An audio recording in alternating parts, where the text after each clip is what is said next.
Parce que depuis toujours, la nature et le temps sont au cœur de notre façon d'inventer, de produire et de vendre.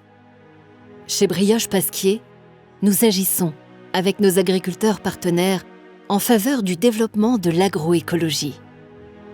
Une agriculture durable, avec des pratiques plus respectueuses du rythme de la nature. Je m'appelle Fabrice, je suis agriculteur depuis 15 ans en Haute-Marne et en agroécologie depuis 10 ans. On pourrait dire que l'agroécologie, c'est un retour à la nature. En abolissant le travail du sol, on donne la possibilité aux terres de refaire leur travail naturel. Nous, on est acteurs, mais c'est la nature qui décide.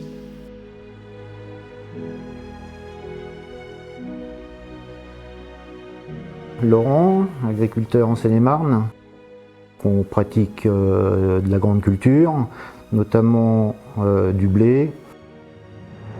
Donc, ce qui m'a amené à aller vers l'agroécologie au jour d'aujourd'hui, c'était d'aller vers un système qui donne du sens à l'agriculture et au métier que je pratique.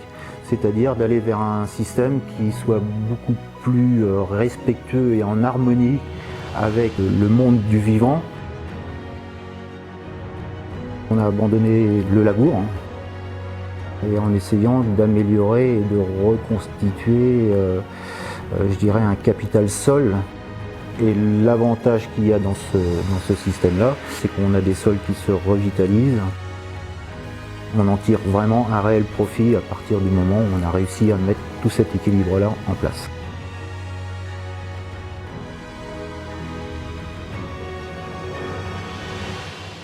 Pour limiter l'impact sur l'environnement, nous ne labourons plus depuis 30 ans. Le non-travail du sol a déjà un bénéfice au niveau des terres, c'est de limiter l'érosion des sols. Ensuite, cela permet d'enrichir la vie des sols, comme les vers de terre qui aèrent et fertilisent naturellement le sol. Le fait de limiter les passages dans les champs nous permet de consommer moins de carburant, beaucoup moins. Notre métier a forcément évolué parce que le fait de ne plus travailler les sols nous a donné du temps pour justement pouvoir surveiller ces sols. Pour nourrir et protéger les sols, nous les couvrons au maximum de l'année pour ne pas laisser les sols nus entre deux cultures.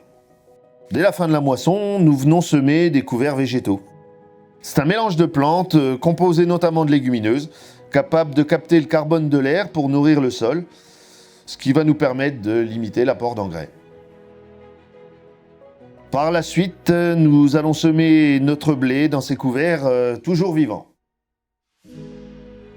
L'intérêt d'avoir un bon couvert végétal vis-à-vis des aléas climatiques, notamment pour la pluie, ça va être surtout de pouvoir réussir à absorber des fortes quantités d'eau sur un laps de temps très court, et ça va être de réguler justement la température du sol afin de ne pas bloquer toute l'activité biologique qui est en dessous.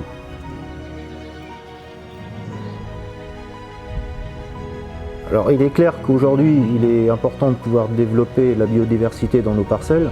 Le seul moyen, c'est de mettre en place des endroits où les animaux vont pouvoir venir s'y nourrir, s'y réfugier, s'y développer. Aujourd'hui, si on fait des couverts, il faut absolument qu'on ait des couverts qui produisent des fleurs pour que notamment les abeilles viennent y butiner. C'est une réserve nourricière pour une multitude d'insectes.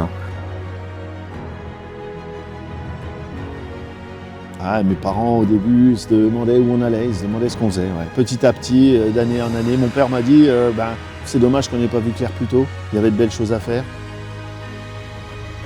On peut dire qu'on produit en France, on consomme en France, notre produit reste français.